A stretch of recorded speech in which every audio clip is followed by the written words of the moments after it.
Sebelumnya terima kasih kepada MOT yang telah memberikan waktu dan tempatnya. Sebelumnya, apa kabar nih dari adik-adik semua? Sehat atau enggak nih? Sehat, Dinda. Alhamdulillah sehat. Sehat, Dinda. Wah, tadi sempat dengar sih kalau misalkan dari kakak-kakak nih, dari kakak-kakak dan dari adik-adik semua di sini udah pada semangat banget. Tadi antusiasnya benar-benar luar biasa. Di sini saya ingin membacakan kurikulum vitae dari pemateri yang kedua. Dia bertempat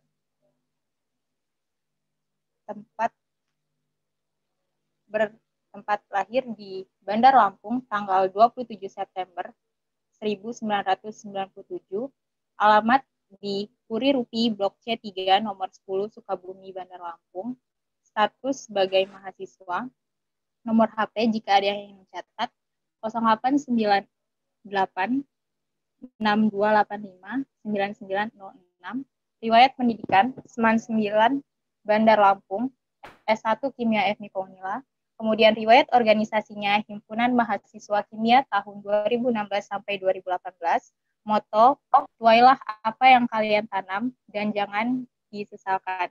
Pesan untuk peserta, semoga apa yang tersampaikan walaupun hanya sekedar pengalaman bisa membantu kalian ke depannya. Ini dia kita sambut pemateri kita yang luar biasa, yaitu Kiai Muhammad Al-Farizi. Kepadanya dipersilakan. Halo, Kiai, apakah suara saya terdengar? Agak putus-putus kayaknya.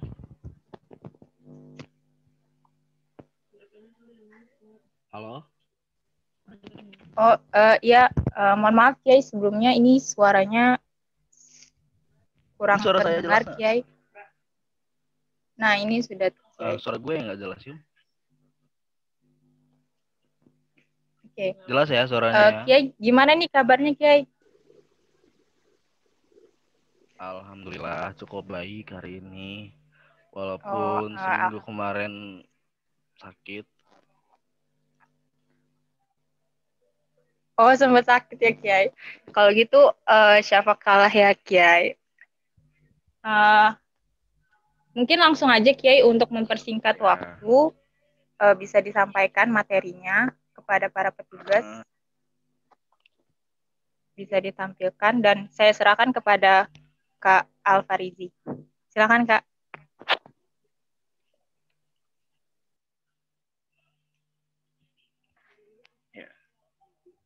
Bismillahirrahmanirrahim. Assalamualaikum warahmatullahi wabarakatuh. Waalaikumsalam warahmatullahi wabarakatuh.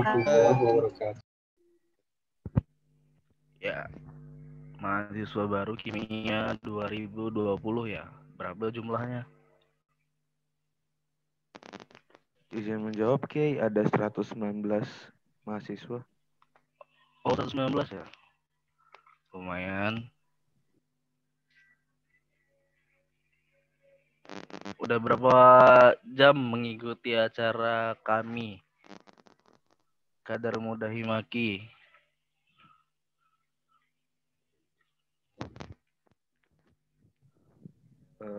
Izin menjawab, Kiai, saya Muhammad Sabil dari kelompok Alim angkatan 2020. Kurang lebih sudah 4 jam, Kiai. 4 jam lebih. 4 jam. Ya. Dari jam setengah. Oke. Nggak pegel kan ya? Ya semoga dalam 4 jam tersebut kalian semua nangkep ya apa yang sudah diberikan oleh kakak-kakaknya. Semuanya ya bermanfaat, nggak sia-sia hari ini.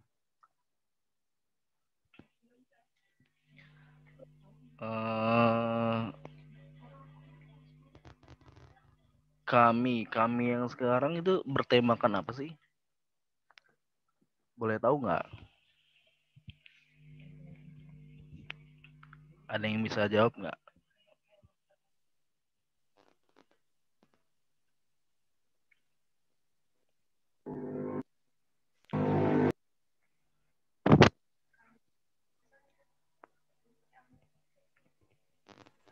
suaranya menjawab. terdengar jelas nggak ini?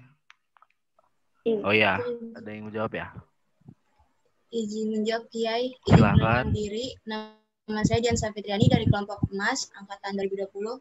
Tema kami hari ini itu membentuk kader muda Himaki yang berkualitas, loyal, serta memiliki semangat kepemimpinan. Oke, membentuk apa tadi, diulangi lagi coba? Membentuk kader muda Himaki yang berkualitas, loyal, serta memiliki semangat kepemimpinan. Oke, semangat kepemimpinan ya. Oke, sebelum saya bahas dari temanya ini juga, saya akan bahas sedikit demi sedikit membentuk kader muda yang berintegritas kan, berintegritas, loyal, dan memiliki semangat kepemimpinan. Kenapa harus semangat kepemimpinan gitu? Kenapa nggak semangat rasa persaudaraan apa gimana gitu? Karena kan semangat kepemimpinan itu dari kalian sendiri, lahir itu untuk memimpin diri sendiri gitu. Lahir itu sudah untuk memimpin diri sendiri, walaupun belum bisa memimpin orang lain gitu kan ya. Minimal udah bisa memimpin diri sendiri. Itu semangat kepemimpinan ya. Ini yang saya tangkap sih dari kenapa diambil semangat kepemimpinan. Terus berintegritas. Integritas itu kira-kira apa sih? Ada yang tahu nggak?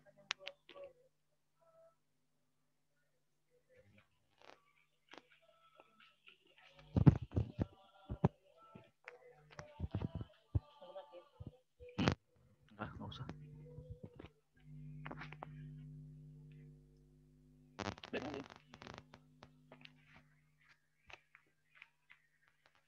Ya, ada yang tahu integritas nggak? Kenapa harus kalian dibentuk berintegritas gitu? Izin menjawab, Kiai.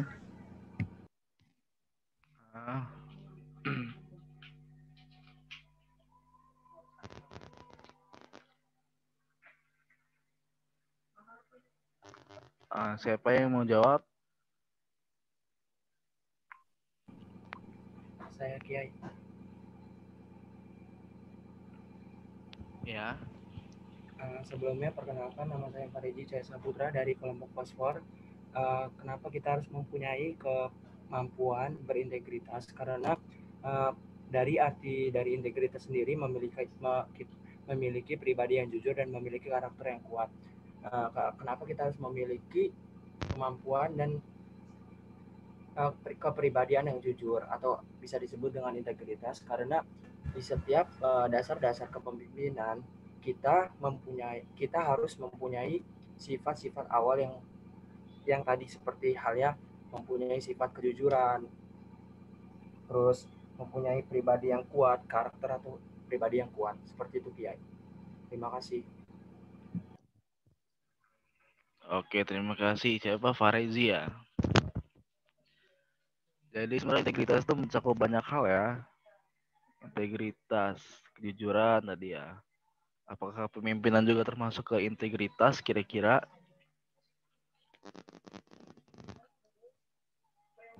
Termasuk Kiai. Integritas. Masuk ya. Berarti kalau masuk boros dong temanya. Udah integritas kepemimpinan. Oke, next ya, lanjut ya. Di sini saya akan mengisi apa ya, dasar-dasar kepemimpinan ya, sedikit ya mungkin ya, karena saya juga masih belajar untuk menjadi pemimpin seperti apa. Mungkin yang akan banyak saya sampaikan nanti bagaimana pengalaman saya dalam belajar menjadi pemimpin sebelumnya gitu. Mungkin itu yang banyak saya sampaikan. Oke, kita masuk ke slide ya, ke PPT ya, untuk dasar-dasar dari kepemimpinan.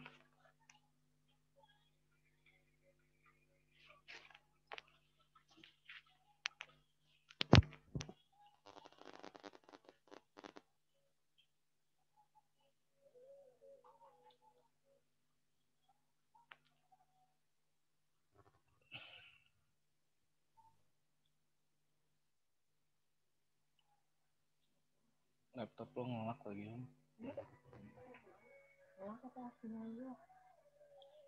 Iya, audionya jelek banget. Jadi mati. Enggak.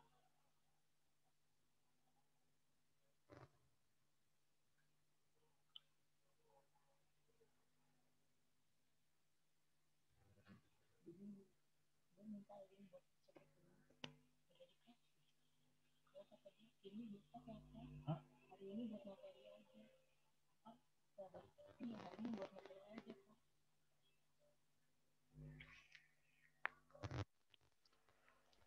Aduh, kok ngelak ini sih, Yun? Oh, udah. Oke, coba ke next slide ya. Ya. Operatornya.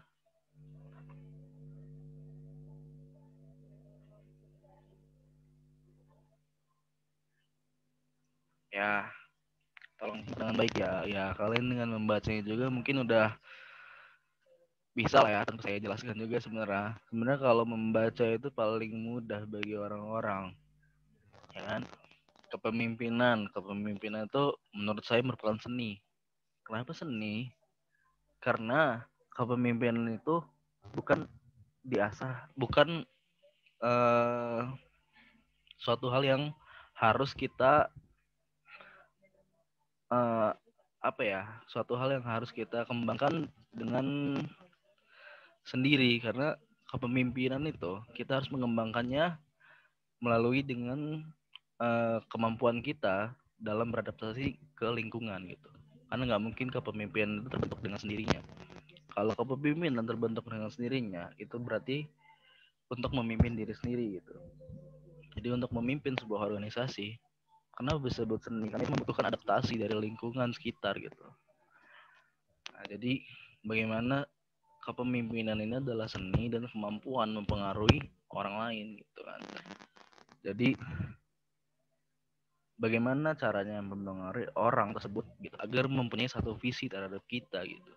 Itu namanya pemimpin gitu kan. Nah, bukan memiliki satu visi tapi kita nggak berjalan bersama-sama gitu. Jadi kepemimpinan itu seni untuk mempengaruhi orang lain untuk berjalan satu visi bersama-sama gitu. Nah, dari kepemimpinan tersebut kita harus memiliki kemampuan gitu. Jadi kemampuan untuk menggunakan kekuasaan kita ya sebagai pemimpin, karena pemimpin itu adalah orang yang terpilih. Bagaimana nanti dia menggunakannya secara efektif untuk bertanggung jawab atas apa yang sudah diambil oleh seorang pemimpin, dan bagaimana nanti kemampuan untuk memahami orang-orang yang lain gitu. Karena nanti seorang pemimpin itu akan mempengaruhi orang lain untuk berjalan satu visi. Bagaimana nanti dia bisa mempengaruhi agar bisa satu visi berjalan bersama-sama gitu. Karena kan kita bisa lihat ya, untuk menyatukan satu pemikiran dari setiap orang yang berbeda itu sangat sulit gitu. Karena dari setiap pribadi itu memiliki karakternya masing-masing, mempunyai motivasinya yang berbeda, mempunyai waktu jam terbangnya yang berbeda gitu. Jadi bagaimana caranya seorang pemimpin nantinya akan bisa memanajemen itu semua. Bagaimana bisa menyatukan satu pemikiran yang sama, menyatukan pendapat gitu kan ya. Bagaimana bisa memanajemen waktu dan yang lainnya gitu. Oke, next.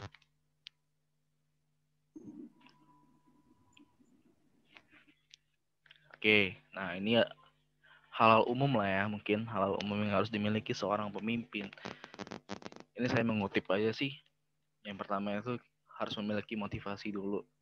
Kenapa Anda mau gitu menjadi seorang pemimpin di dalam suatu kelompok atau suatu organisasi gitu kan. Yang kedua, kemampuan berbicara di muka umum. Yang pertama, kemampuan berbicara di muka umum ini ya nggak setiap orang pasti memilikinya. Cuma kalau jika ada seseorang yang kuat ingin belajar gitu kan ya, kemampuan berbicara ini kita asah gitu. Bagaimana nanti kemampuan berbicara tersebut nanti untuk mempengaruhi orang-orang tersebut yang ada di sekitarnya. Nah, yang ketiga, kemampuan untuk memecahkan masalah. Bagaimana nantinya dalam suatu koloni itu pasti ada, suatu kelompok itu pasti ada namanya problem gitu kan. Karena untuk menyatukan satu pemikiran bersama itu sangat sulit kan. Makanya nanti akan ada timbullah problem-problem yang akan dihadapi. Maka dari situ bagaimana pendapat dari seorang pemimpin, bagaimana solusi dari seorang pemimpin akan dibutuhkan.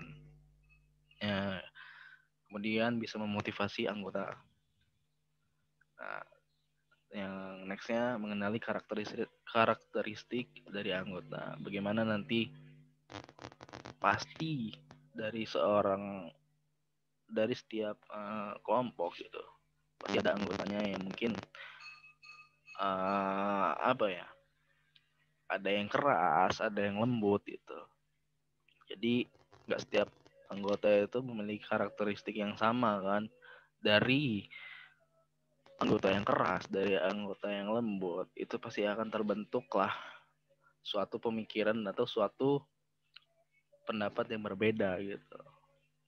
Nah, bagaimana nanti kalian sebagai seorang pemimpin itu mengetahui karakteristik anggotanya dan bagaimana bisa menghadapi anggota tersebut. Nah, kemudian yang keenam, keinginan mengetahui perkembangan. Nah, jadi bagaimana nantinya berjalannya suatu kapal atau suatu badan dari organisasi. Nah, itu harus bisa dianalisis oleh seorang pemimpin gitu. Bagaimana perkembangannya gitu. Bagaimana situasinya gitu.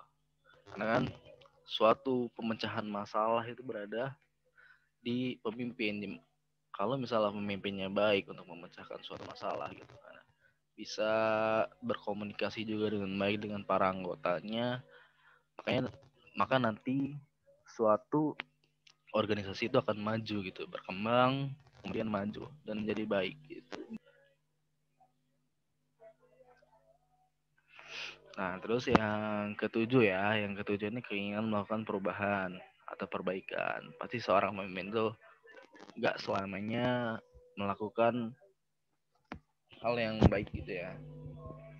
Pasti juga ada kesalahan gitu lah. Bagaimana nanti para pemimpin tersebut menerima kritik dan saran dari para anggota gitu kan. Jadi dari kritik dan saran tersebut itu bisa membuat seorang pemimpin tersebut nanti melakukan perbaikan atau perubahan bagi dirinya gitu kan ya. Dan kemudian nanti akan berpengaruh terhadap perkembangan dari organisasi tersebut. Yang ke-8, sikap mental. Bagaimana nanti seorang pemimpin itu harus bersikap seperti baja ya mentalnya. Karena ada halnya atau ada kalanya bagaimana seorang pemimpin tersebut tidak mudah dipahami oleh anggotanya gitu. Jadi dari situlah kalau misalnya dari kalian kalau misalnya mentalnya lemah gitu, pasti anggotanya bakalan kocar-kacir karena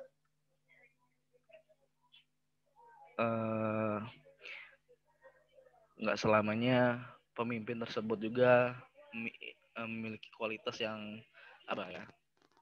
memiliki kualitas yang kalian harapkan gitu. Pasti juga pemimpin memiliki kelemahannya gitu kan.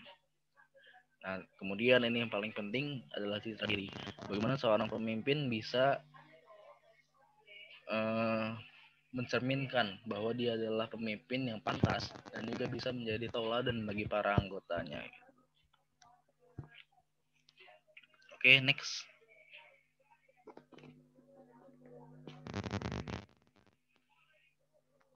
Nah, ini berikutnya adalah aspek-aspek yang bisa kalian kembangkan. Bagaimana untuk menjadi pemimpin yang efektif. Nah, yang pertama itu pengetahuan seorang pemimpin harus lebih luas. Itu penting ya. Kemudian harus sehat.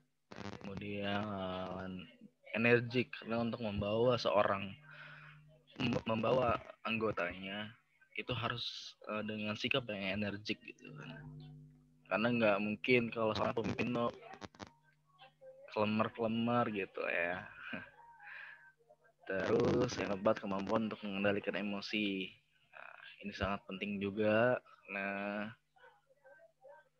di setiap suatu masalah pasti akan sulit untuk memperbaikinya gitu. Di suatu masalah pasti ada hal-hal yang mungkin sulit untuk diselesaikan gitu.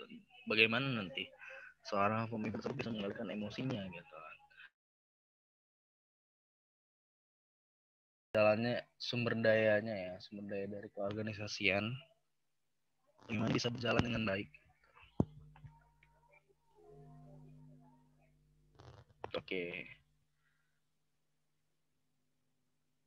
Saya kira mungkin cukup dari sini. Itu adalah hal-hal yang umum ya, gambaran yang umum dari bagaimana seorang pemimpin gitu ya, seorang yang ingin belajar menjadi pemimpin itu bisa membawa sebuah kapal tersebut bisa berlayar di tengah badai gitu kan, bisa berlayar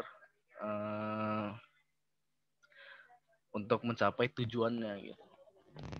Jadi seorang pemimpin yang handal itu memiliki pengetahuan yang luas, memiliki mental yang cukup kuat untuk menjadi seorang pemimpin. Karena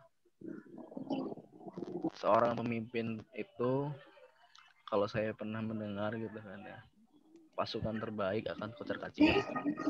Kalau misalnya pemimpinnya buruk gitu, dan pasukan terbaik akan menjadi pasukan yang terbaik bila pemimpinnya juga adalah orang yang terbaik gitu. Mungkin cukup, dan kalau dari teman-teman semua dari mahasiswa baru ada yang ingin disampaikan, tolong ditanyakan, dan mungkin sedikit pengalaman akan saya share juga gitu. Bagaimana dalam lika-liku untuk memecahkan masalah dan yang lainnya gitu. Oke, terima kasih.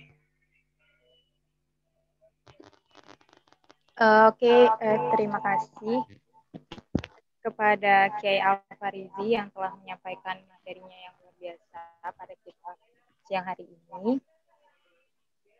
Selanjutnya kita akan membuka sesi tanya jawab. Oke. Sebentar ya, Kak. Ya. Oke, bagi yang memiliki pertanyaan bisa menuliskan nama dan kelompoknya terlebih dulu di kolom chat. Setelah itu nanti akan dipersilahkan untuk mengaktifkan mikrofonnya. Oke, sambil menunggu yang mau mengajukan pertanyaan nih Kak, saya punya sedikit pertanyaan untuk Kakak. Tadi kan ngomong-ngomong tentang kepemimpinan ya. Kepemimpinan itu seni dan kemampuan untuk mempengaruhi orang lain. Kemudian sebagai seorang pemimpin itu juga perlu untuk meregenerasi ilmunya. Dan pasti dalam kepemimpinan itu terdapat masalah-masalah yang nantinya dihadapi oleh individu itu sendiri ataupun untuk organisasinya. Nah, saya mau nanya nih Kak, kendala terbesar Kakak selama menjadi seorang pemimpin di Himaki itu apa ya Kak? Mungkin bisa di-share Kak untuk kita semua dan adik-adiknya itu. Oke. Kendala terbesar mungkin bagaimana nanti kalian menghadap ini mungkin sedikit pengalaman saya dalam menjalankan ini ya, himpunan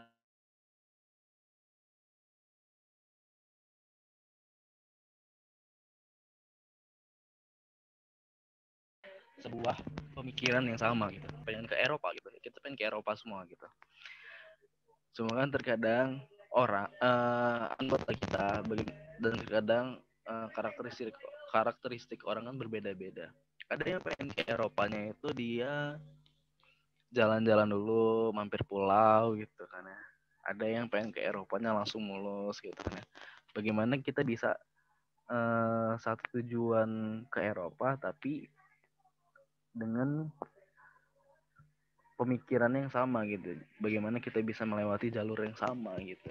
Nah, itu yang sangat sulit karena hal yang seperti itu mungkin belum saya temui juga. Bagaimana bisa berjalan sejajar gitu kan ya. Nah, bagaimana disitulah masalah yang akan timbul, problem yang akan kita hadapi. Bagaimana caranya kita bisa ke Eropa dengan waktu yang sama, dengan tujuan yang sama, jarak yang sama kan, dengan waktu yang sama gitu kan, waktu yang pas gitu.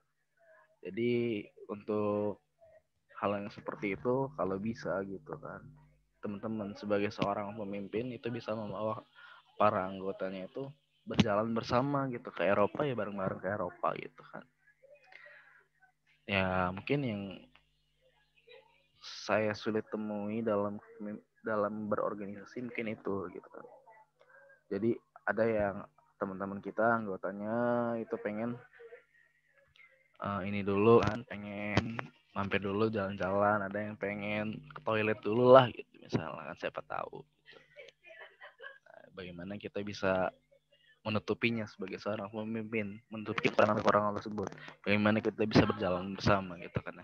Bagaimana nanti ada orang-orang yang lemes gitu pengen ngelanjutin ke jalan ke Eropanya gitu kan. Nah, disitulah tugas pemimpin gitu. Ada juga orang yang kuat gitu. Jadi bagaimana kita bisa mendorong seseorang yang kuat ini agar dia bisa memahami orang yang lemah tersebut gitu. Jadi ya seperti itu.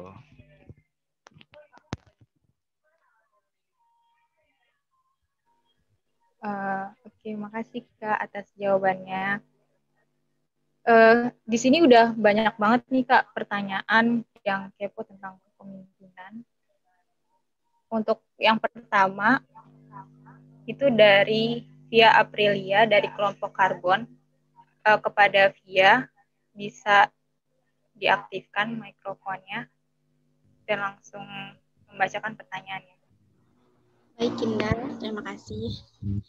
Sebelumnya, perkenalkan, nama saya Via Aprilia dari kelompok Karbon, angkatan 2020. Izin bertanya, Ginda, kepada Kiai. Bagaimana cara Kiai mengukur hasil kesuksesan dan pencapaian dalam kepemimpinan Kiai? Gitu. Terima kasih, Kiai Ginda. Oke. Langsung dijawab atau gimana? Iya Kiai, bisa langsung dijawab.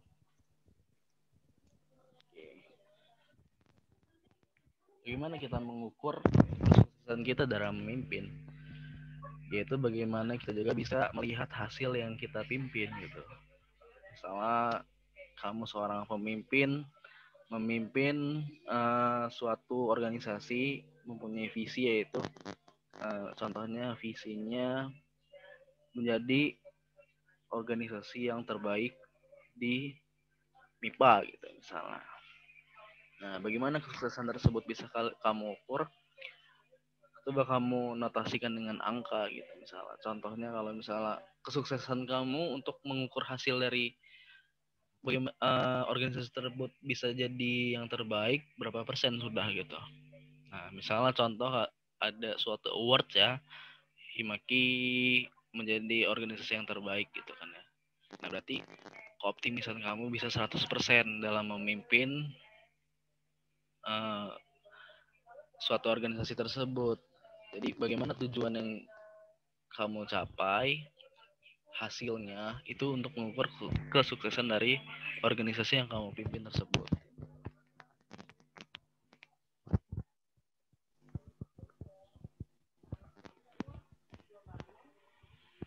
Oke, jadi itu tadi ya dari Via jawabannya, yaitu dengan Ya, cara bagaimana Via? Baik, gimana nih dari Via?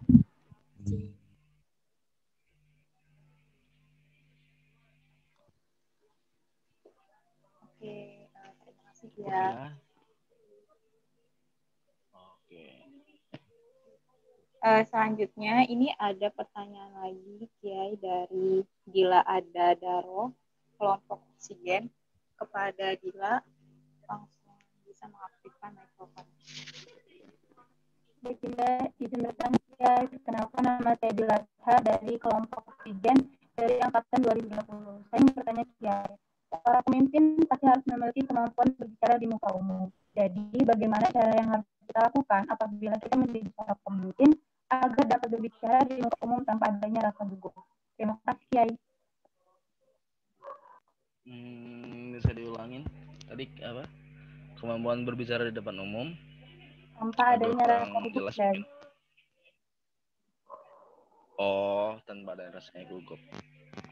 Oke. Saya jawab ya. Mungkin saya pertama kali juga berbicara di depan umum juga gugup karena saya orang yang introvert lah bisa dibilang gitu. Karena saya bukan orang yang basicnya itu suka ngebanyol atau suka berbicara di depan umum gitu kan ya. Oke, yang saya lakukan itu apa? Karena yang saya lakukan itu adalah berbicara dengan diri saya sendiri gitu. Bener itu efektif. Bagaimana kamu berbicara di depan kaca gitu kan ya. Seolah-olah kaca tersebut adalah orang-orang yang ingin kamu sampaikan gitu. Ingin kamu apa ya? Ingin kamu bawa gitu kan. Seolah-olah seperti itu. Itu sangat efektif banget. Mungkin yang pertama emang grogi banget. Untuk berbicara itu pun rasanya gemetar gitu kan, berbicara di depan umum. Cuma lama kelamaan karena saya sering gitu kan ya. Yang pertama itu sih emang kita harus membiasakan diri aja, karena emang saya sebelumnya nggak terbiasa dengan hal yang seperti itu dan disuruh ngomong di depan umum itu grogi banget. Jadi dengan membiasakan diri ngomong gitu dengan orang-orang gitu kan, ngomong dengan halayak ramai gitu kan ya, lama kelamaan hal yang seperti itu pudar gitu, kayak demam panggung itu, keringet dingin atau grogi atau gemeter gitu kan, itu lama-lama hilang. Dengan cara yaitu pertama bagaimana caranya menyapa, bagaimana caranya berbicara di halayak ramai ya, coba aja ngaca di kaca gitu kan ya, sambil ngomong sama diri sendiri gitu kan. Lama-lama itu benar-benar itu bisa menghilangkan kegugupan gitu kan ya. Atau jangan berani menatap mata dari halayak ramai gitu kan ya. Mungkin ada fobia-fobia yang bisa kalian hilangkan, misalnya kalian nggak biasa ditatap orang ramai gitu kan ya. Ya kalian kalau nggak biasa gitu ya, jangan menatap balik gitu. Kalian alihkan saja pandangan dengan bagaimana fokusnya untuk menyampaikan apa yang ingin kalian sampaikan gitu. Pasti akan hilang. Dengan membiasakan pasti akan hilang kok itu.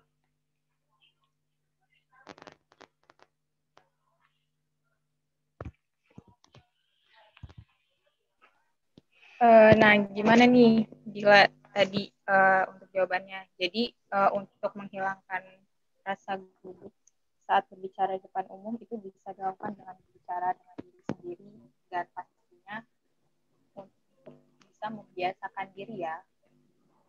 Baik, Ginda. Gimana nih dari Dila? Sudah paham saya, Ginda. Oke, sama-sama Dila. Selanjutnya, ini pertanyaannya cukup banyak, Kiai. Mungkin ya, untuk boleh. Sementara ini, ya. Kalau bisa semuanya nggak apa-apa. Oh, nggak apa-apa deh, Kiai. Oke, Kiai. Selanjutnya ini dari Stefani Mariska Febrianti dari kelompok hidrogen. Kepada Stefani, silakan mengaktifkan mikrofonnya. Sebelumnya terdengar, Ginda? Iya, terdengar Stefani. Iya, sudah terdengar Kak Ginda, Kiai? Iya, terdengar. Sebelumnya izin bertanya, perkenalkan nama saya Stefani Mariska Febrianti dari kelompok hidrogen angkatan 2020. Di sini saya ingin bertanya, seperti tadi yang sudah disampaikan di dalam materi kepemimpinan, kalau seorang pemimpin adalah orang yang mengemudikan atau orang yang membawa kapal. Nah, tapi apakah cukup jika seorang pemimpin itu memiliki pengetahuan yang luas dan mental yang kuat, tapi dia terkendala di tipe pemimpin yaitu otoriter? Ataukah lebih baik jika menjadi seorang pemimpin yang demokratis saja, tapi tidak memiliki pengetahuan yang begitu luas gitu kira-kira? Seperti itu Ginda Kiai. Terima kasih. Ya, terima kasih Stefani untuk pertanyaannya. Mungkin kepada Kak Kiai Alfarizi bisa menjawab. Oke, bagus ini pertanyaannya. Seorang pemimpin tuh karakternya berbeda-beda kan ya. Ada yang otoriter, ada yang demokratis, terus ada yang ya banyak lah macamnya gitu. Otoriter kan bersifat memaksa gitu kan ya. Yang demokratis bagaimana dia bisa mengambil keputusan dari berbagai macam pendapat gitu kan. Nah, itu tergantung dari bagaimana organisasi yang kalian pimpin gitu kan ya. Dan saya pengalaman saya bertemu dengan orang-orang yang otoriter lah gitu atau demokratis lah gitu kan ya. Kemudian dari kepribadiannya masing-masing yang lebih baik yang mana bisa ditentukan oleh keberhasilan dari suatu organisasi tersebut gitu kan. Itu bagaimana berhasilnya. Nah, untuk bisa membawa sifat yang seperti itu, kita harus bisa mengenali karakter dari masing-masing suatu kelompoknya gitu kan ya. Ada yang bisa bersifat harus dipaksa, ada juga yang bisa legowo gitu, bisa diajak kemana aja gitu. Bagaimana dari sikap dan sifat dari anggotanya gitu kan. Kalau misalnya anggotanya keras kepala gitu misalnya, atau ada yang susah gitu kan ya, bagaimana caranya kamu bisa masuk ke dalam emosinya gitu, bagaimana caranya kamu bisa membawa dia menjadi seseorang yang bisa mengikuti kita gitu. Nah, jadi kan kalau saya melihat dari pengalaman saya, pemimpin memang ada banyak sih. Walaupun di suatu suatu organisasi tersebut menganut paham misalnya demokrasi gitu, demokratis kayak gitu kan. Tapi ada aja tetap orang yang pemimpin itu bersifat memaksa gitu kan. Atau ada yang pahamnya gitu dari organisasi tersebut otoriter itu bersifat memaksa, ada aja yang pemimpinnya juga dia bisa mendengarkan dari berbagai macam sumber gitu kan ya. Nah, kenapa kita harus berpengetahuan luas gitu kan ya. Dari situlah timbulnya bagaimana kita bisa menghadapi karakternya. Contoh kalau misalnya karakternya yang tadi kan ya, ada yang keras gitu kan ya. Nah, bagaimana kita bisa memasuki emosinya, itu kan kita butuh pengetahuan juga sih gitu. Pengetahuan bagaimana kita bisa masuk ke emosi orang tersebut gitu. Misalnya contohnya dia orang yang keras kepala gitu kan ya. Pasti kita timbul sih bagaimana sih caranya untuk mengikuti karakter dia gitu kan kita baca internet juga gitu kan untuk melihat karakter dari seseorang itu apakah berhasil nggak gitu ya untuk mencoba cara ini gitu. Nah, jadi untuk otoriter atau demokratis itu kan bagaimana nanti dari karakter masing-masing seseorang tersebut itu.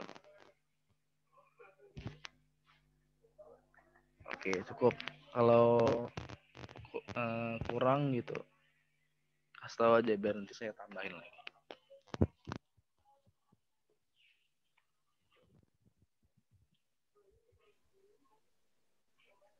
Iya, kepada Stefani. Apakah ada tanggapan? Sudah cukup untuk jawabannya? Cukup. Stefani. Ya, sudah cukup deh, Kiai. Terima kasih. Oke. Sebelumnya saya mohon maaf ya, karena ini pertanyaannya cukup banyak. Jadi, setelah ini nanti mungkin ada beberapa. Oh, ini aja. Yang dibuat 5 menit aja. Oh, baik ya. Kalau banyak. Ya. Nanti bisa dituliskan ya untuk yang ingin bertanya. Selanjutnya itu dari Fadilah Nurul Aini, bisa langsung mengaktifkan mic-nya. Baik, Dinda, terima kasih. Apa suara saya terdengar? Terdengar. Ya. Ya. Izin memperkenalkan diri, nama saya Fadilah Nurul Aini dari kelompok Natrium angkatan 2020. Izin bertanya untuk Kiai Al-Farizi. Bagaimana pendapat Kiai dengan orang yang berlindung dengan kata-kata introvert? Dan itu ada yang bilang ke saya sih, nggak berani loh dia, karena aku kan introvert segala macam gitu. Jadi ada kesel sendiri sama saya. Terima kasih.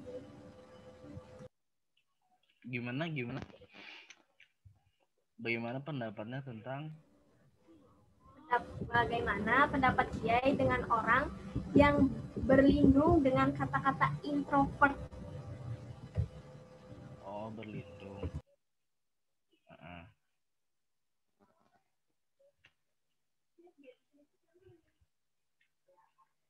Oke, berlindung ya dengan kata-kata introvert. Oke, introvert itu kan kalian paham kan maknanya apa introvert itu kan ya. Dengan orang-orang yang berlindung dengan kata-kata introvert tersebut, kita nggak boleh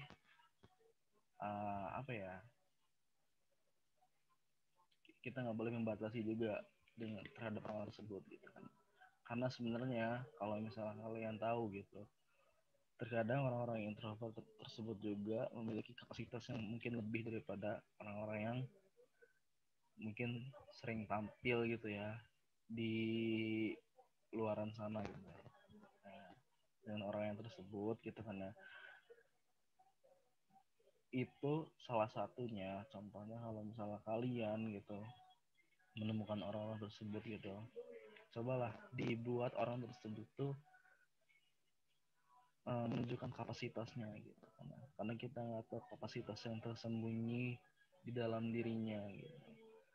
Karena orang tersebut kan biasanya nggak mau sih nunjukin kapasitasnya gitu, karena padahal mereka memiliki kapasitas yang kadang mungkin bisa lebih gitu daripada orang-orang yang ekstrovert gitu kan. Nah, jadi jangan mendiskriminasi atau gimana gitu kan, karena orang-orang tersebut memiliki karakternya sendiri. Kayak contoh saya gitu kan, ya saya emang jarang gitu ya berbicara terhadap orang-orang gitu, apalagi orang yang baru dikenal gitu kan ya.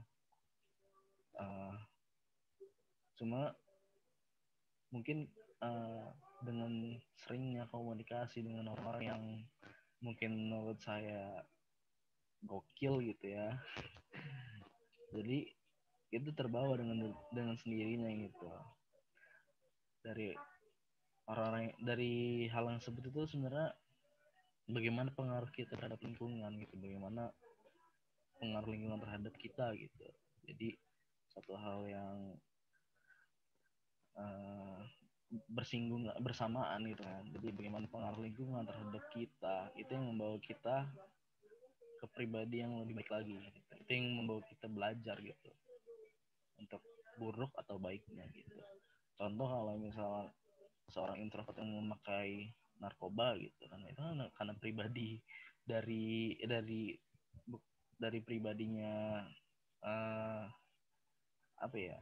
orangnya ini ya suka menyendiri, tiba-tiba ada orang yang masuk ke lingkungannya gitu kan. Nah itu kan sulit juga sih gitu. Jadi orang-orang tersebut tuh ya jangan didiskriminasi, bagaimana kita bisa mencakup emosinya, dan bagaimana kita bisa menjadi pengaruh lingkungan yang baik bagi mereka gitu.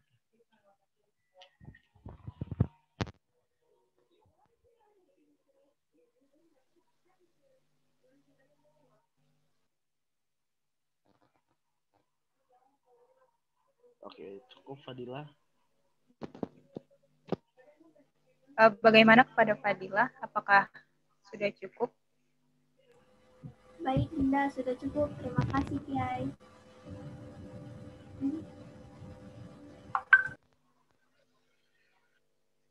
Selanjutnya ada pertanyaan dari Angela Agatha dari kelompok hidrogen. Pada Angela, silakan mengaktifkan mikrofonnya. Sebelumnya izin memperkenalkan diri Ginda Kiai.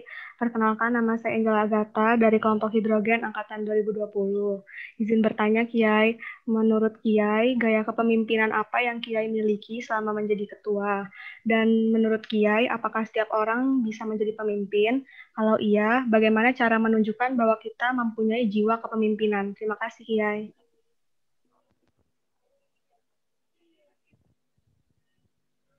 Sebenarnya bisa diulangi lagi nggak? Soalnya agak putus-putus, terus suaranya menggema gitu.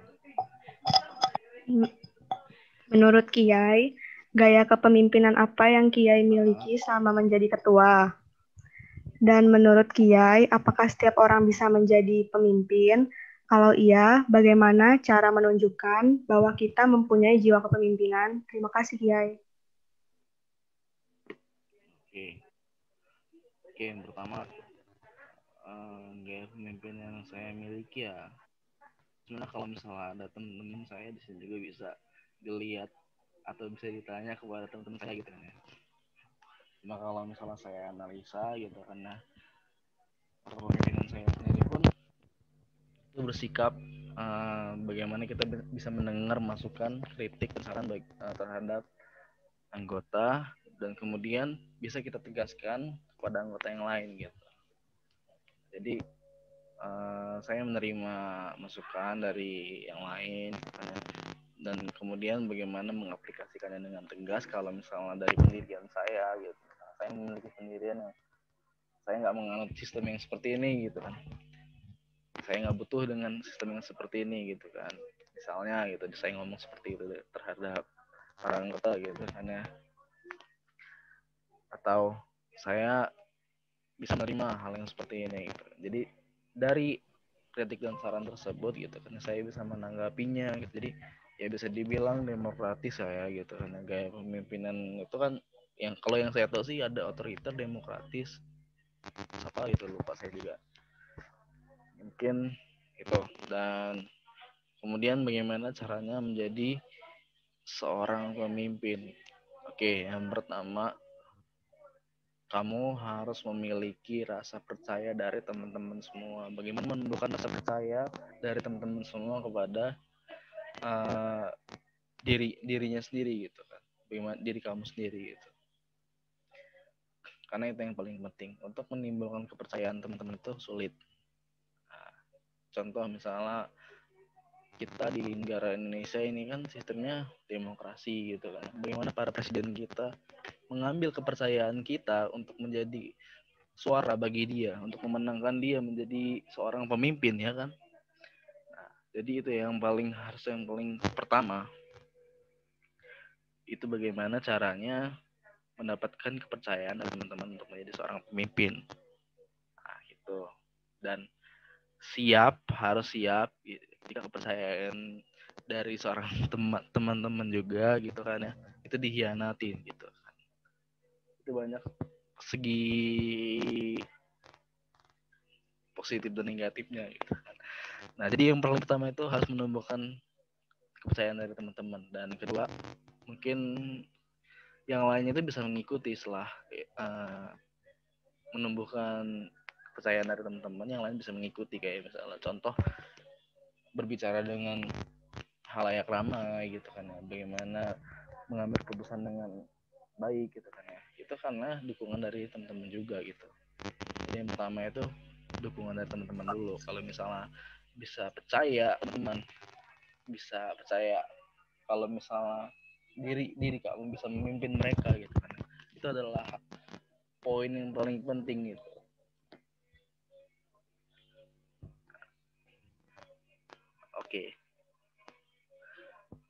Oke, yang jelas kalau ada yang kurang bisa saya tambahin. Untuk saya sudah cukup, Kiai, sudah jelas. Terima kasih banyak, Kiai dan Ginda.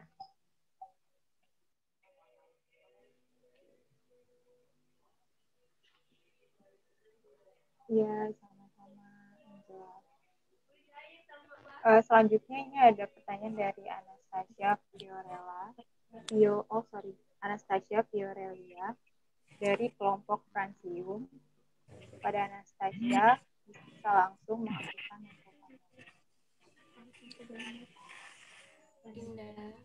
Sebelumnya izin memperkenalkan diri, nama saya Anastasia Fiorelia dari kelompok Francium angkatan 2020. Tadi kan sama Kiai sudah dijelaskan bahwa dalam sumber daya kekuatan kepemimpinan ada tiga dengan persentase yang berbeda-beda. Mengapa persentase kekuatan pribadi itu lebih besar daripada kekuatan pengetahuan dan kekuatan peran? Terima kasih, Kiai. Satu paket nggak perlu dengan satuan karena kalau dengan satuan Terima kasih Anastasia. Oke, yang pertama, kenapa kekuatan dari persentase kekuatan pribadi sangat besar? Karena seseorang tersebut bisa mengambil keputusan. Seseorang bisa memahami prinsipnya itu karena dari pribadinya dulu gitu. Dan mengambil suatu keputusan. Ada seseorang yang labil, ada seseorang yang tegas gitu. Untuk mengambil suatu keputusan, kelabilan itu sangat harus dijauhi. Jadi untuk dan hasilnya itu super pecah. Untuk kepemimpinan gitu, yang paling penting adalah bagaimana pribadinya bisa menyikapi dari segala itu.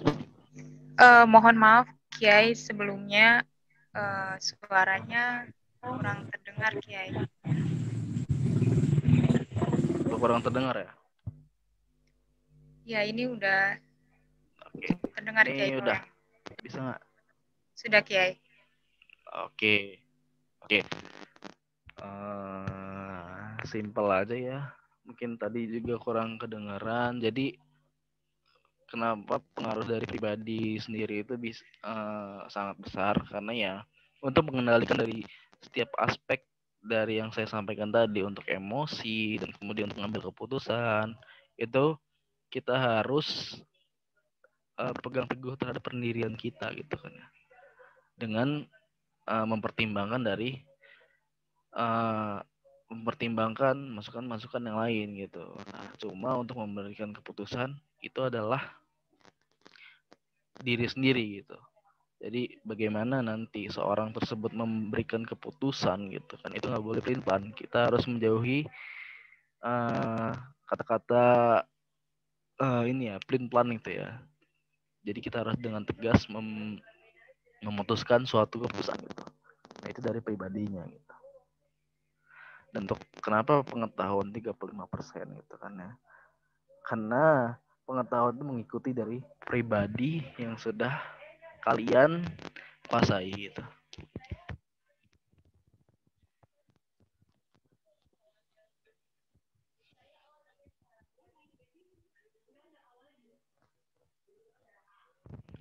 Oke, cukup.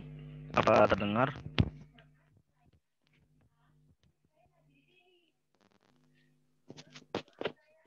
Ya, terdengar Kiai. Bagaimana kepada tadi dari Anastasia, apakah sudah cukup? Baik Ginda, sudah cukup. Terima kasih Ginda dan Kiai. Oke, terima kasih Anastasia. Oke, selanjutnya ini ada pertanyaan dari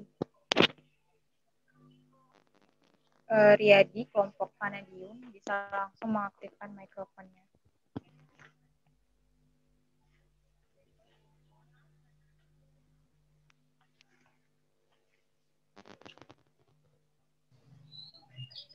Sebelumnya izin memperkenalkan diri, nama saya Riyadi dari kelompok Vanadium. Izin bertanya kepada Kiai Al-Farizi, bagaimana cara seorang pemimpin dalam mengenal karakter anggotanya sendiri?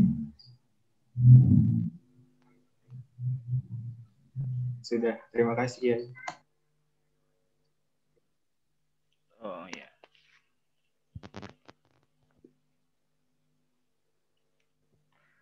Oke, simple banget sih sebenarnya yang seperti itu. bagaimana caranya mengenal lebih dalam karakter dari orang-orang yang ingin kalian pimpin gitu ya. Suka aja main bareng sama mereka gitu. Kalau udah seneng main bareng sama mereka, pasti itu akan timbul gitu ya karakter mereka gitu. Nah, dengan caranya kalian kan mengikuti acara nih. Cuma sayang banget ya, karena terkendala dari COVID seperti ini, kalian jadinya belum pernah bertemu masing-masing ya. Bagaimana rasanya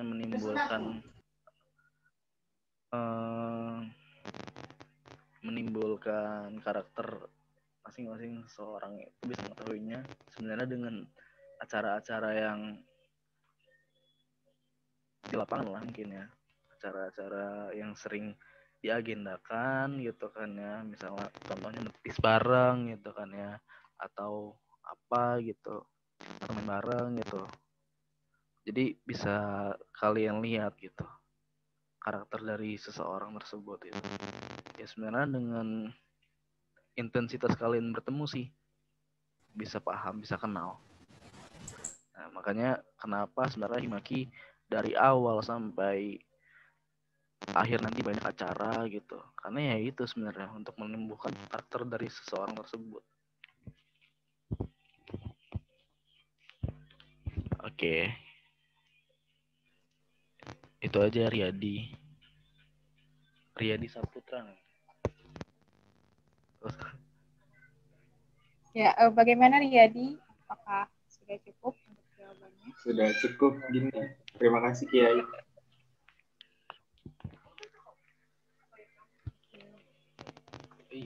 Selanjutnya ada pertanyaan dari Aprilia Nansabit Hakim dari kelompok Natrium angkatan 20. Pertanyaannya, apakah efektivitas kepemimpinan seseorang dapat dialihkan dari suatu organisasi ke organisasi yang lain oleh seorang pemimpin yang sama?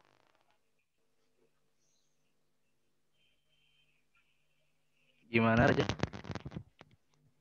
Pertanyaannya, apakah efektivitas kepemimpinan seseorang dapat dialihkan dari suatu organisasi ke organisasi yang lain oleh seorang pemimpin yang sama?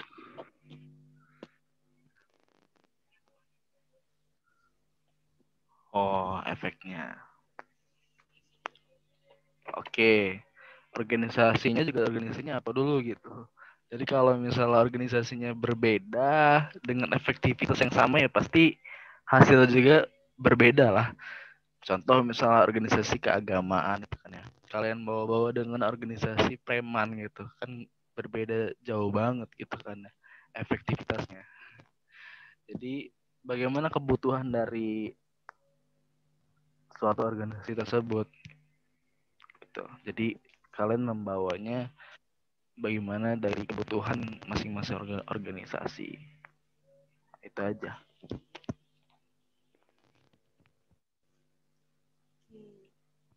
Bagaimana nih dari Aprilia? Apakah jawabannya cukup? Cukup, Ginda. Terima kasih, Kiai, Ginda. Oke. Aprilia, terima kasih. Selanjutnya mohon maaf nih Kiai karena waktunya sebentar lagi udah mau habis. Dan untuk adik-adik juga mohon maaf apabila pertanyaannya belum bisa terjawab di sini. Mungkin nanti bisa menghubungi kakaknya lewat akun sosial media yang lain. Ini ada satu pertanyaan terakhir. Satu lagi aja, cowok. Kayaknya banyak banget. Cewek semua kayaknya. Yang cowok ya. Iya. Ini dari Roni Kustiawan dari kelompok emas. Mungkin bisa langsung mengaktifkan mikrofonnya.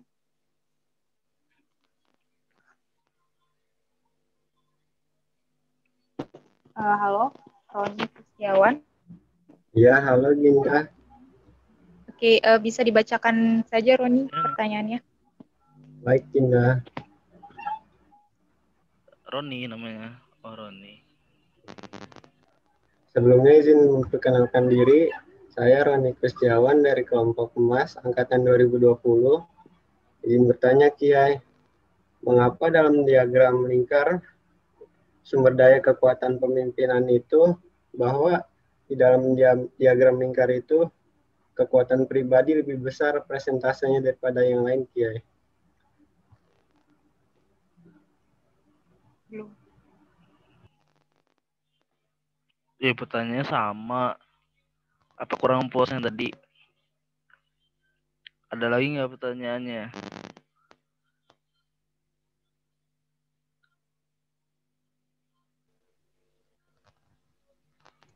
Oke, Tadi mohon pertanyaannya maaf, sama Kiai. kayak siapa?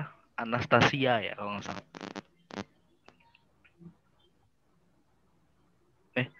Lupa saya. Tadi siapa pertanyaan tadi sama?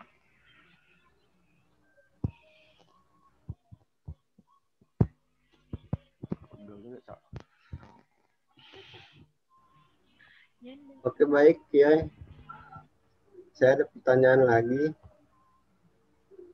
Ya. Izin bertanya, bagaimana cara Kiai untuk mendisiplinkan diri sebagai pemimpin terhadap organisasi dan akademik? Apakah cara yang Kiai gunakan itu efektif? Oh ya. Oke.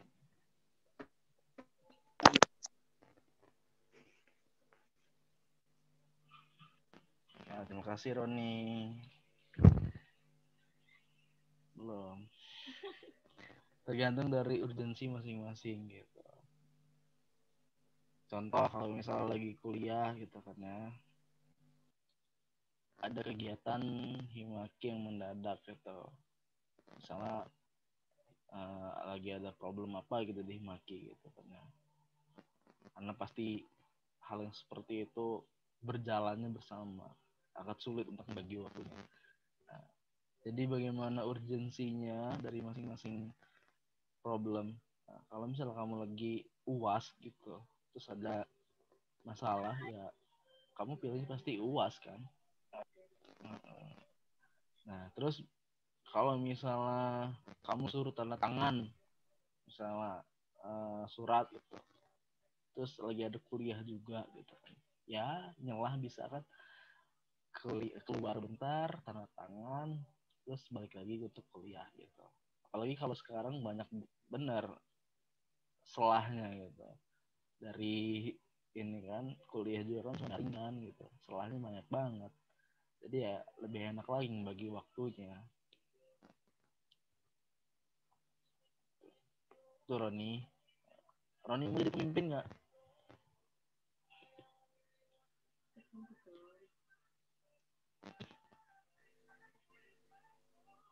Ya Roni mau jadi pemimpin nggak?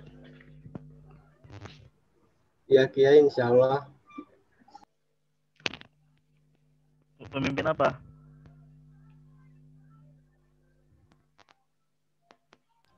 Pemimpin pribadi dulu Kiai mungkin. Power Ranger aja punya pemimpin loh. Ranger merah katanya pemimpinnya. Mungkin pemimpin buat keluarga nanti orang minimal. Jangan mimpin TikTokan ya.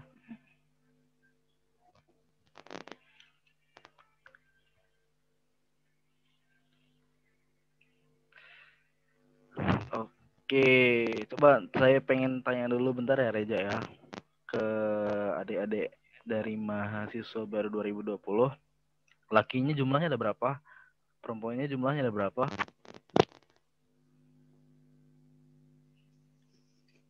Ya ada yang mau jawab nggak dari adik-adik 2020? Ayo, ada yang berani nggak nih jawab dari adik-adiknya?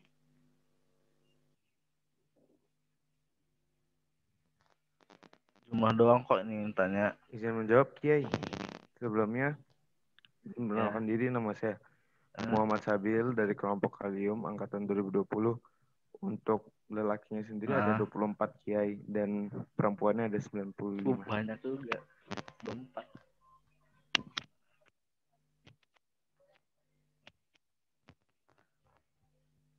Oke, dari 24 laki-laki itu kira-kira kalian nantinya akan mengikuti para perempuannya atau kalian berpegang teguh terhadap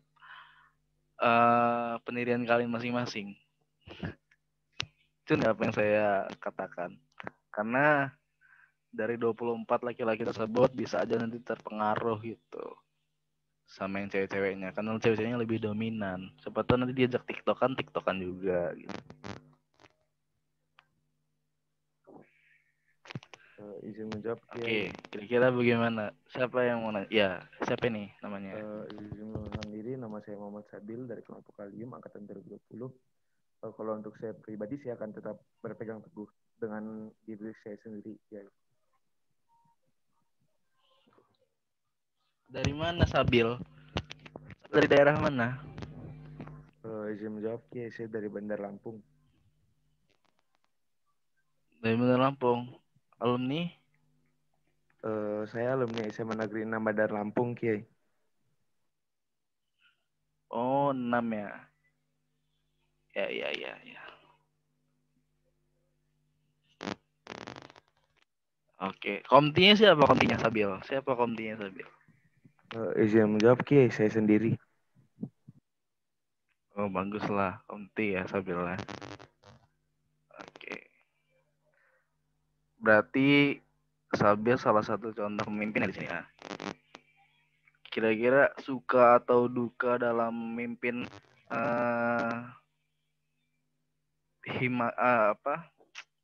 mahasiswa kimia 2020 sudah terlihat atau belum? Atau masih sekadar cuma lewat komunikasi aja gitu? Atau sudah pernah bertemu langsung dan bagaimana suka atau dukanya gitu? Gimana Sabil? Izin menjawab, Kiai. Mungkin kalau suka dan duka belum terlalu baik saya dapatkan karena kan yang pertama saya berkuliah juga dalam keadaan seperti ini dan untuk ngumpul itu rada sulit gitu. Tapi untuk pernah atau tidaknya kami ngumpul itu pernah mengadakan kumpulan yang tatap muka gitu. Dan mungkin kalau susahnya gitu Kiai, lebih susah mengkoordinirnya sih Kiai. Maksudnya kan karena kan saya tidak bertemu secara langsung, saya harus menghubunginya via daring, jadi sedikit sulit Kiai.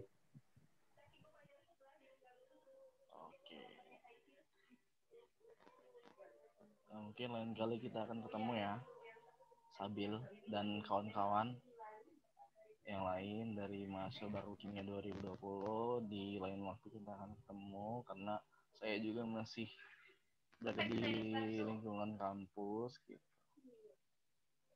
Ya, terima kasih Baik, buat teman-teman semua yang udah mendengarkan, walaupun ya mungkin kurang menarik sih karena saya juga baru ini ngisi materi lewat Zoom gitu, lewat virtual gitu, karena nggak biasa gitu. Karena kalau misalnya saya ada di tempat itu biasanya banyak hal yang saya ingin sampaikan, banyak hal-hal yang mungkin kalian nggak akan lihat sebelumnya karena lihatnya di virtual kayak gini gitu kan. Karena saya nggak mengeluarkan energi yang sangat banyak lah kalau di sini. Oke, terima kasih buat teman-teman semua. Semoga sehat selalu, terhindar dari gejala-gejala yang aneh-aneh gitu kan. Dan semangat kuliahnya. Udah berjalan berapa lama nih kuliahnya? Udah 2 bulanan ya? Udah berjalan ya cukup lama gitu kan. Buat teman-teman semua selalu berpegang teguh terhadap pendiriannya. Hati-hati karena kejahatan selalu mengintai, apalagi kalau mahasiswa baru gitu kan. Dan buat dari teman-teman yang dari luar kota juga jangan mudah percaya dengan orang gitu. Oke, dari saya cukup. Sedikit mungkin suara yang akan saya keluarkan karena udah lama juga saya nggak mengeluarkan suara yang energik gitu kan. Dan tolong disambut ya. Himaki Jaya. Jaya. Terima kasih. Saya kembalikan ke Reza. Baik, terima kasih kepada Kak Muhammad Alfarizi atas penyampaian materinya dan waktunya. Mungkin sedikit closing statement Kak untuk mengakhirinya.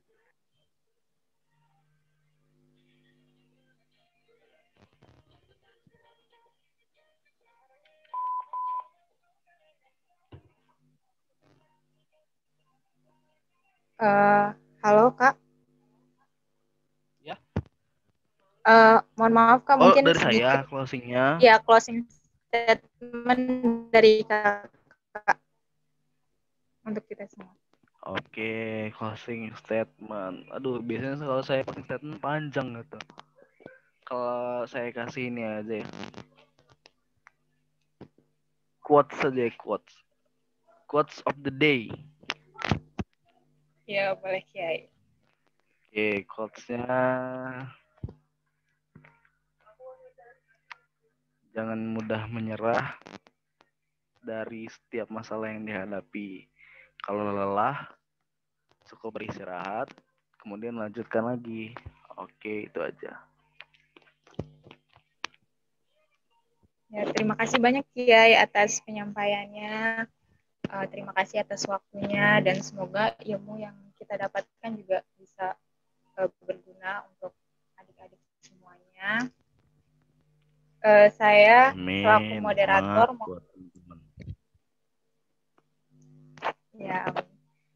saya selaku moderator mohon maaf apabila banyak kesalahan dalam memandu jalannya materi kita pada siang hari ini. Saya Reza Fadila, mohon pamit undur diri. Wassalamualaikum warahmatullahi wabarakatuh. Terima kasih untuk semuanya dan saya kembalikan. Warahmatullahi wabarakatuh. Saya kembalikan kepada MOT.